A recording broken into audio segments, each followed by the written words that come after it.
This conference will now be recorded. Very good morning all of you. Previous chapters में हमने operations पढ़ लिए matrix पे, order matrix के ऑर्डर समझ लिए, ऑपरेशंस पढ़ लिए, ट्रांसपोज भी लगा लिया उस पे, सिमेट्रिक स्क्यू सिमेट्रिक की बात भी कर ली है, कुछ प्रॉपर्टीज भी डिस्कशन कर लिया है, ट्रांसपोज की सारी चीजें हमने कर लिया। यहाँ जो डिलीटेड पार्ट है वो है elementary operation, row operation, transformation जिसको बोला जाता है ऑफ मैट्रिक्स। ये सिलेबस से कंप्लीटली हटा दिया गया है, चाहे छोटे क्वेश्चन हो या बड़े क्वेश्चन, बिल्कुल भी नहीं पढ़ने, ठीक है। तो ये आप बिल्कुल हटा दीजिए दिमाग से। अगर क्वेश्चन पेपर में इस तरह के पुराने पेपर्स में अगर दिख रहे होंगे क्वेश्चन तो वो आप डिलीट कर लेंगे, नहीं पढ़ेंगे। बट जो पढ़ना है वो है 3.8, ये सिलेबस में है ना, और ये आपको पढ़ना भी है। मैं समझा देता हूँ आपको कि इन्वर्टिबल मैट्रिक्स क्या होते हैं। बहुत ज्यादा बड़े क्वेश्चन यहाँ से नहीं बनते हैं, छोटे सवाल जरूर बनते हैं। कंसेप्ट मैं आपको एक्सप्लेन कर देता हूँ, आपको समझ में आ जाना चाहिए। डेफिनेशन पढ़िए परीक्षित सिंह।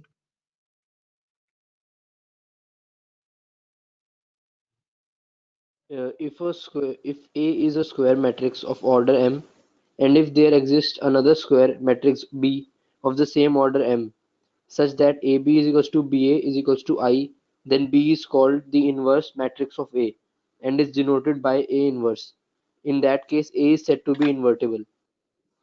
ये समझ में आ रहा है कि दो मैट्रिक्स, दो स्क्वायर मैट्रिक्स को मल्टीप्लाई कर दें और आइडेंटिटी मैट्रिक्स आ जाए तो वो दोनों एक दूसरे के इनवर्स मैट्रिक्स हो जाते हैं। क्लियर है क्या? Yes, अगर sir. अगर ए बी जो है वो आई हो जाए या बी ए आई हो जाए तो कौन किसका इनवर्स होगा? ए का इनवर्स बी हो जाएगा। जो पहला मैट्रिक्स लिखा है उस बाद वाला जो सेकंड वाला मैट्रिक्स है, ठीक है, वो इनवर्स बन जाएगा। जैसे यहाँ बी का इनवर्स ए बन जाएगा, यहाँ पे लिख भी रहा होगा आपको। क्लियर है क्या? Here B is the A inverse and here A is the B inverse. ये समझ में आ रहा है? मतलब ए इंटू ए इनवर्स जो होता है वो आई होता है, इसी को इन्वर्टिबल मैट्रिक्स बोला जाता है। कंडीशन क्या है इन्वर्टिबिलिटी के लिए? कि मैट्रिक्स स्क्वायर होगा, स्क्वायर मैट्रिक्स के ही इनवर्स मैट्रिक्स निकाले जाते हैं। नोट पढ़िए वंश। Yes, sir. A rectangular matrix does not possess inverse matrix since the products BA and AB to be defined and to be equal. If it is necessary that matrix A and B should be square matrix of the same order. If B is the मतलब inverse invertible of matrix के लिए पहली, हाँ, invertible matrix के लिए पहली शर्त ये हो गई कि matrix should be a square matrix. अगर वो मैट्रिक्स स्क्वायर नहीं है तो स्क्वायर मैट्रिक्स की चर्चा भी नहीं होगी, कोई बात ही नहीं होगी, ठीक है। अभी इंपॉर्टेंट पॉइंट है 2 नंबर पॉइंट पढ़िए। if B is the inverse of A, then A is also the inverse of B. अभी इसमें से ये जो थ्योरम है उसको उसने हटा दिया है। ये आपको पता जरूर होना चाहिए, इसके प्रूविंग हटा दिया है। प्रूव नहीं आएगा, सिलेबस में लिखा है, मगर ये आपको पता होना चाहिए कि यूनिकनेस ऑफ इनवर्स मतलब हमेशा यूनिक होता है इनवर्स जो है, ठीक है। अब मैट्रिक्स का इनवर्स भी मैट्रिक्स ही होगा, तो ये यूनिक होता है, इसे आपको पता होना चाहिए। प्रूव नहीं करना है, प्रूव हटा दिया। बाकी ये थ्योरम आपको समझ में आना चाहिए कि जितने भी थ्योरम प्रूविंग है वो हटा चुका है वैसे भी सीबीएसई जो है वो। यहाँ एक चीज समझ लीजिए, जैसे आपको पता है ट्रांसपोज में जैसे होते थे ना फर्स्ट इन लास्ट आउट, वैसे इनवर्स में भी फर्स्ट इन लास्ट आउट होता है। ये सबसे इंपॉर्टेंट फॉर्मूला है, इसको आप जरूर टिक लगा लीजिए, यहीं से क्वेश्चन आते हैं, इसी थ्योरम नंबर 4 से ही क्वेश्चन आते हैं, लगा लीजिए।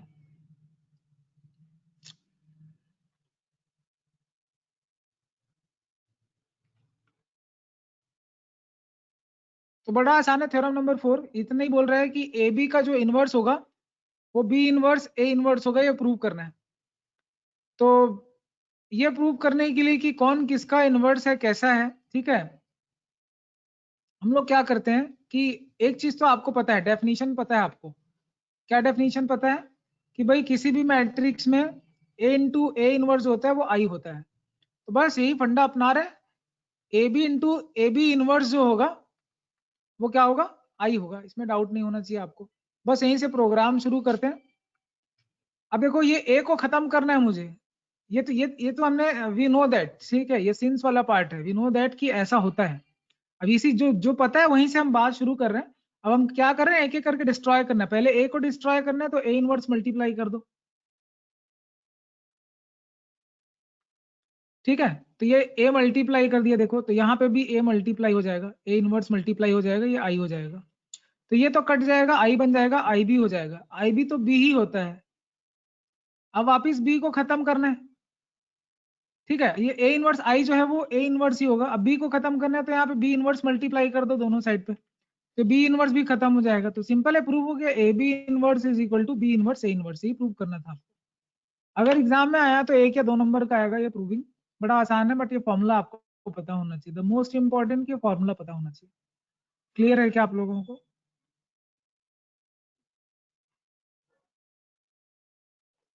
बाकी एलिमेंट्री ऑपरेशन लिखा हुआ है आगे के एक्सरसाइज में और एग्जांपल्स में भी, आपको नहीं बनाना है, डिलीटेड है ये।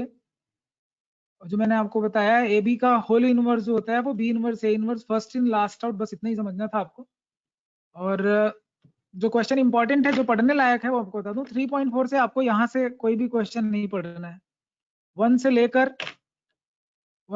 17 तक कोई भी क्वेश्चन आपको नहीं बनाना है, डोंट सॉल्व। 18 आपको बनाना है, बोलता है कि A B will be inverse of each other if and only if. एक दूसरे के इनवर्स कब होंगे बताइए, कौन सा कंडीशन सही बैठ रहा है? D B. बी की D? Yes, sir. D for daily, ठीक है।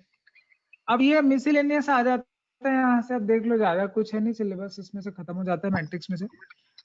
आपने पर ये वाला चीज पढ़ा होगा लास्ट ईयर 11th में, प्रिंसिपल ऑफ मैथमेटिकल इंडक्शन, उसका बड़ा फेमस क्वेश्चन है, कई बार ये 4 मार्क्स में या 6 मार्क्स में पूछ देता है, ये जरूर आप बना लीजिएगा। तो देखो, इंडक्शन के लिए स्टेटमेंट लिखा इसने पहले, स्टेटमेंट के बाद इसने P1 के लिए देखा, P1 के लिए ट्रू है, P के लिए एज्यूम कर दिया, K+1 के लिए प्रूव कर दिया।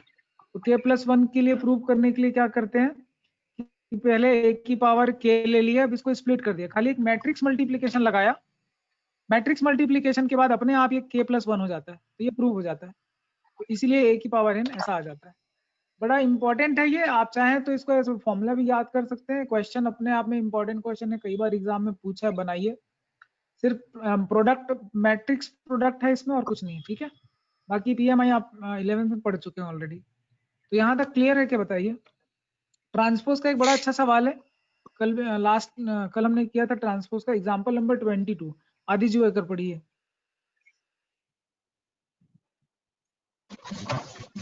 If A and B are symmetric matrices of same order, then show that AB is symmetric if and only if A and B compute.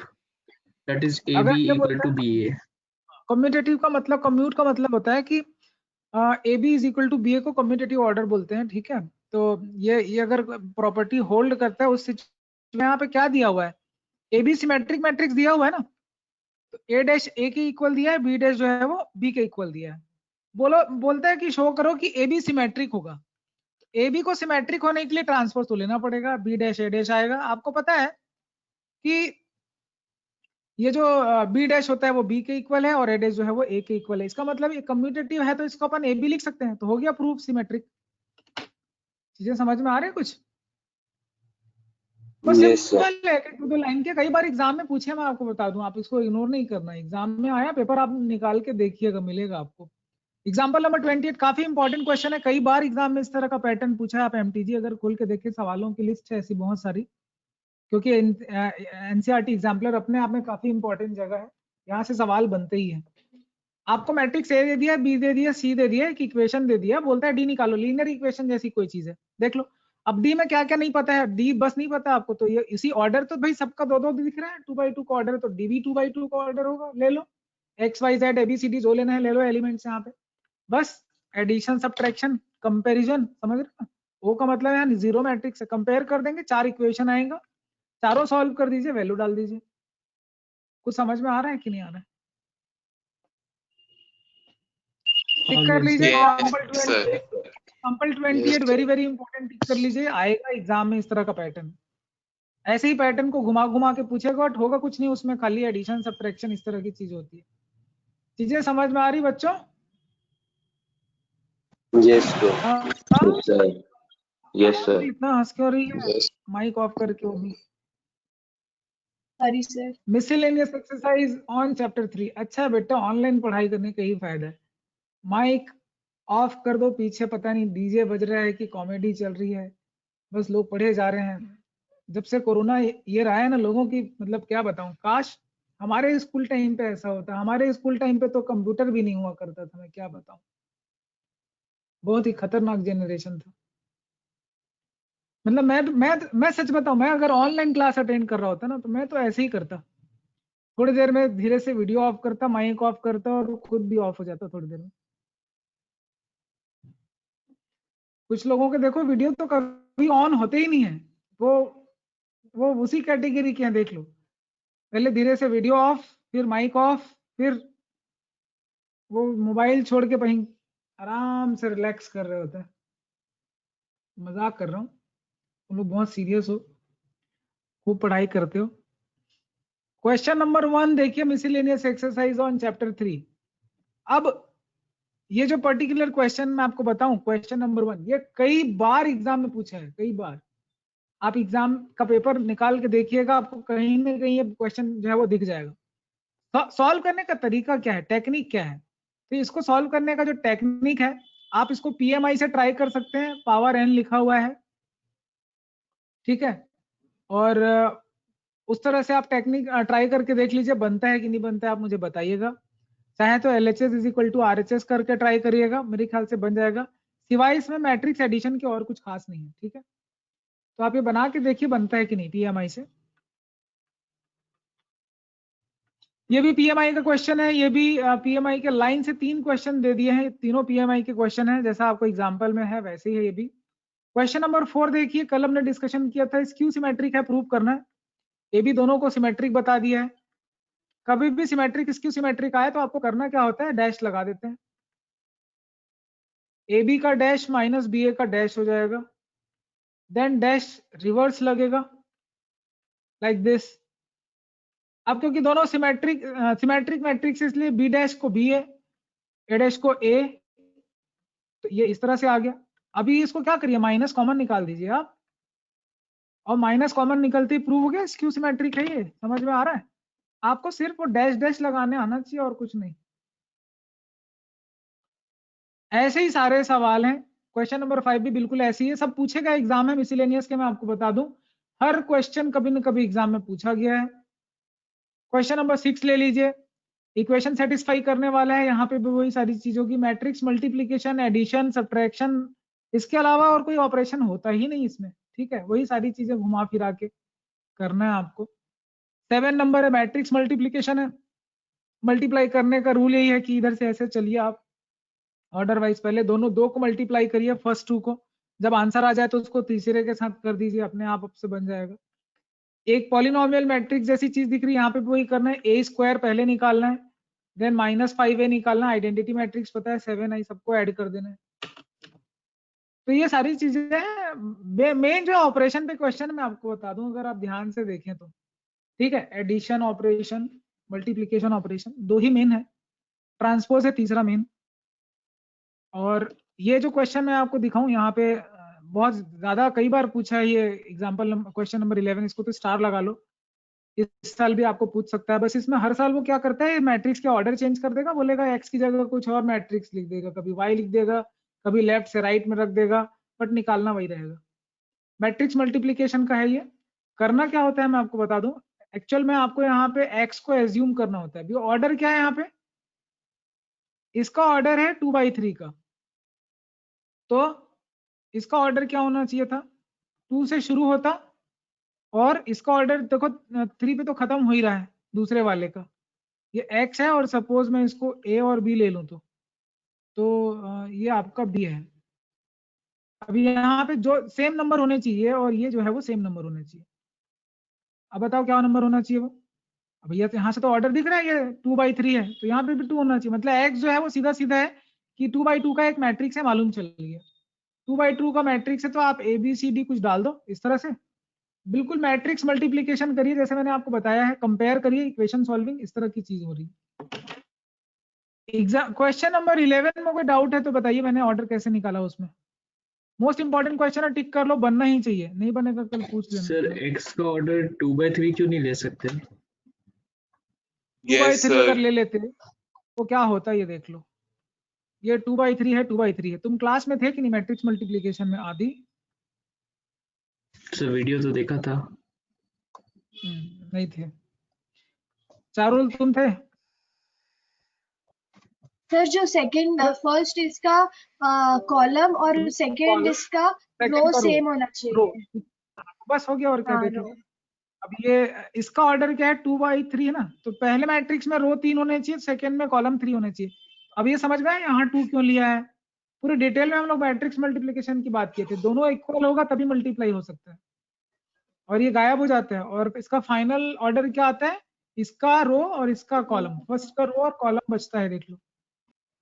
ये मैंने डिटेल में पढ़ाया था, अगर आपने नहीं देखा है तो वीडियो को कई बार आप रिपीट कर करके देखिए, क्योंकि आप क्लास में थे नहीं इसलिए आपको समझ में आएगा नहीं। तो पहले आप वो देखिए तभी आपको समझ में आएगा। यहाँ तक क्लियर है क्या कि x का ऑर्डर 2/2 लेना है? एलिमेंट्स कुछ भी डाल सकते हैं, ABCD डाल दीजिए या XYZ डाल दीजिए, इक्वेशन सॉल्विंग होगी मल्टीप्लिकेशन के बाद। Again question number 12 belongs to आपका जो PMI के जो क्वेश्चन होते हैं, प्रिंसिपल ऑफ मैथमेटिकल इंडक्शन, बिल्कुल वैसी पैटर्न का क्वेश्चन है, ये भी आपको ट्राई करना है। क्वेश्चन नंबर 13 की बात करें तो आप जब स्क्वायर करेंगे और i के इक्वल करेंगे, कोई ना कोई एक पॉलिनोमियल आपको इक्वेशन मिल जाएगा, अल्फा बीटा में एक एक्सप्रेशन मिल जाएगा। राइट एक्सप्रेशन क्या है वही आपको ढूंढना है, काम वही करना है, स्क्वायर ही निकालना है, कंपैरिजन करना है, ठीक है। इक्वलिटी वाली चीजें मैंने बता दी हैं, इक्वल वाले मैट्रिक्स की पूरी क्लासेस चारुल ने अटेंड किया, आई थिंक चारुल को समझ में आ रहा होगा। जिन लोगों को नहीं समझ में आ रहा है, सीधा सीधा मतलब है कि आपने क्लास अटेंड नहीं किया है, इसलिए नहीं समझ में आ रहा है। सिमेट्रिक, स्क्यू सिमेट्रिक काफी पढ़ लिया, ये भी एक पॉलिनोमियल जैसी कोई चीज दिख रहा है। बनाने का टेक्निक मैं आपको बता देता हूँ। क्वेश्चन नंबर 15 जो है वो बहुत बार पूछा गया एग्जाम में, इंपॉर्टेंट है। a² लिख दिया है, करना कुछ नहीं है, इसकी वैल्यू निकालना है। आप पॉलिनोमियल ओपन कर दो, i³ i होगा, a + b का होल क्यूब क्या होता है आपको पता है, a³ + b³ प्लस 3ab लिख सकते हैं, तो 3a then a + b i + a, सही लिख रहा हूँ ना मैं? यस अच्छा, सर। a³ जो है उसको a² × a लिख सकते हैं, तो ये a हो जाएगा। a³ जो है that is a² × a, a² वापिस से a है, a × a, a² फिर से वापिस से आ गया, ये समझ में आ रहा है क्या? ये 3a है प्लस 3a² हो जाएगा, तो ये वापिस से 3a हो जाएगा, और -7 है, तो कितना बच रहा है, 6 और 7 है, तो बच रहा है आई आंसर है इसका। नहीं आ रहा है समझ में? अच्छा, यस कुल सर मिला आ के रहा है। ब्रैकेट खोलने की बात है, स्क्वायर ये वो सारी चीजें पढ़ ली है, आपको पूरा लगा के ही देखना पड़ेगा क्वेश्चन स्टार्टिंग से लेकर एंड तक। अगर आपने कहीं भी बीच में छोड़ दिया होगा, बहुत सारे महानुभाव होते हैं जिनको लगता है कि ये चैप्टर तो इजी है तो नहीं पढ़ेंगे तो बन जाएगा, खुद से पढ़ लेंगे तो भी बन जाएगा, इस अंधकार में मत रहिए, ठीक है। क्लासेस पूरी एक एक क्लासेस अटेंड करिए, भले ही उसका वेटेज 2 मार्क्स का क्यों ना हो, क्योंकि उसका कनेक्शन कहीं ना कहीं से होगा, वो आपको कहीं ना कहीं फिर से कनेक्ट करेगा, बड़े बड़े सवालों में वो वही कॉन्सेप्ट आएगा, और तब आप सरेंडर कर देंगे, ठीक है। तो उस चीज से बचिए कि हम खुद कर लेंगे, ठीक है। आप सिर्फ रिवीजन कर सकते हैं, क्लास अटेंड करना ही पड़ेगा आपको। You are not, I mean आप सक्षम नहीं है इस सब्जेक्ट को खुद से पढ़ने के लिए, यू आर नॉट एलिजिबल, ठीक है। यू आर टोटली डिसक्वालिफाइड कि आप खुद से इसको पढ़ के समझ लें, नॉट एट ऑल। तो ये डेयर बिल्कुल मत करिए, आप क्लासेस पूरा अटेंड करिए, और करने के बाद इनको अगर जो लेक्चर छूट गए हैं उनके वीडियो लेक्चर मैं आपको शेयर कर दूंगा, ग्रुप में डाल दूंगा, आप देख लीजिए, ठीक है, और बनाइए। चलिए, thank you so much. Matrix खत्म होता है, कल हम रिवीजन करेंगे मैट्रिक्स का, नया चैप्टर स्टार्ट नहीं कर रहे हैं। पूरी डाउट में लेने वाला हूँ, आपके डाउट क्लासेस जो है, आज थर्सडे है, कल फ्राइडे एक दिन और क्लास है आपकी। कल मैं पूरा मैट्रिक्स का डाउट लूंगा, MTG भेज दिया है, जितना पढ़ सकते हैं आप एक दिन में पढ़ लीजिए, वीडियो रिवाइज कर करके देखिए, और डाउट कल आप जरूर पूछिए, तभी आपको जो चैप्टर क्लियर होगा, क्योंकि अगला चैप्टर आपको नहीं बनने वाला है अगर ये नहीं समझ में आएगा तो, ठीक है। चलिए, thank you, bye bye. Thank you sir. Thank you sir.